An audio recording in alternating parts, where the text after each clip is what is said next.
রাজস্থানের একটি গ্রামের মেয়ে মল্লিকা। 10 বছরের মল্লিকা পঞ্চম শ্রেণীতে পড়ে। তার বাবা দিনমজুর আর মা বাড়ি বাড়ি পরিচারিকার কাজ করে।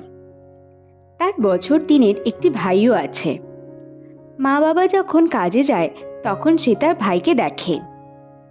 গ্রামেরই একটি কেন্দ্রীয় বিদ্যালয় সে পড়ে। একদিন সে একা স্কুলে যাওয়ার সময় সমীর কাকু তাকে কমলালেবুর শরবত খাওয়ালো। সমীর কাকু বাবার সাথেই কাজ করে। মা প্রায়ই বলে যে রাস্তায় অপরিচিত কেউ কিছু দিলে সে যেন না খায়। মল্লিকাও খায় না, কিন্তু সমীর কাকু তো অপরিচিত নয়, তাই প্রথমবার সে না করলেও কাকু যখন বারবার বলতে লাগলো যে এত গরমে খেলে ভালো লাগবে, শক্তি পাওয়া যাবে, তখন মল্লিকা না করেনি।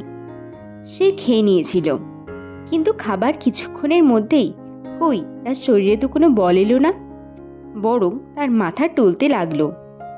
তারপর সে নিজেকে তাদের গ্রামের একটি প্রান্তের পুকুর পাড়ে পেল। চারদিকে অন্ধকার হয়ে গেছে। তার মনে হলো সে যেন হঠাৎ ঘুমিয়ে পড়েছিল। হঠাৎ যেন তার ঘুমটা ভেঙেছে। তখন তার মনে পড়ল সে স্কুলে যাচ্ছিল, আর তখনই সমীর কাকু তাকে কিছু খাইয়ে দেয়। তারপরে আর তার কিছু মনে নেই। সমীর কাকু তাকে কি খাইয়েছিল আর কেনই বা খাইয়েছিল, এসব সে ভাবতে পারছে না।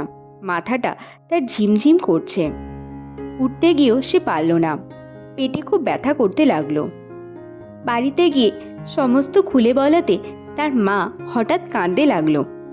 সে দেখল স্কুলের ড্রেসে রক্ত লেগে আছে। কোথায় তো তার কেটেও যায়নি, তাহলে রক্ত এলো কোথা থেকে? সে কিছুই বুঝতে পারল না।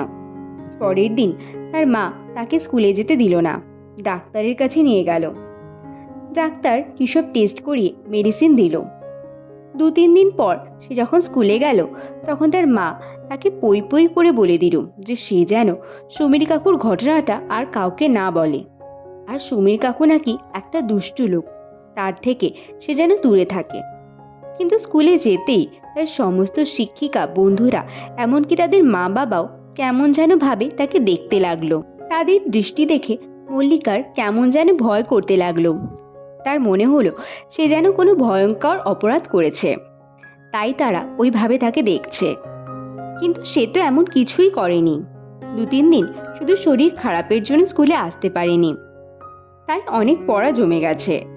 বেস্ট ফ্রেন্ড পৌশালীর থেকে নিতে হবে সেসব। কিন্তু ক্লাসে ঢোকার আগে স্কুলের পিয়ন এসে তাকে বড়দিদিমণির ঘরে নিয়ে গেল। সেখানে সে তার বাবা মাকে দেখতে পেল। বড়দিদিমণি মা বাবাকে ডেকে পাঠিয়েছে। সে তো কিছু অন্যায় করেনি, সে বরাবরই খুব ভালো ছাত্রী, সব পড়া নিয়মিত করে, আর তাই সমস্ত শিক্ষিকারাও তাকে খুব ভালোবাসত। বড়দিদিমণি তার বাবা মাকে বলল তারা নাকি মল্লিকাকে আর তাদের স্কুলে রাখতে পারবে না।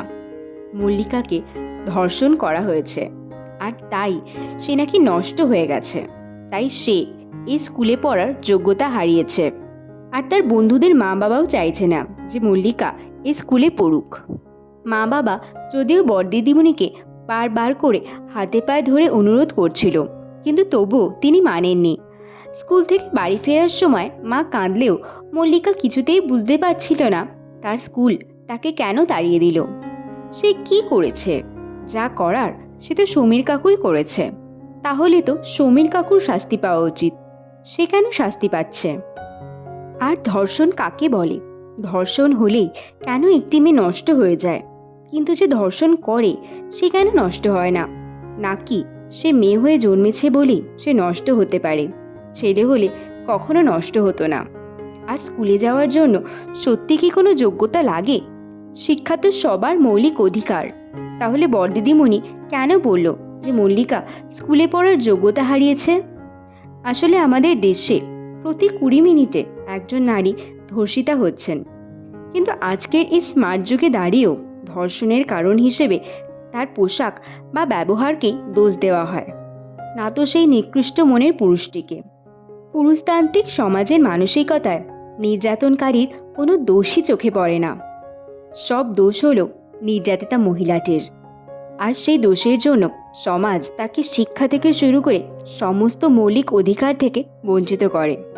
গ্রামে গঞ্জে তো নির্যাতিতার উপর আরও বেশি অত্যাচার করা হয়, যাতে সে পুলিশের কাছে যেতেই না পারে।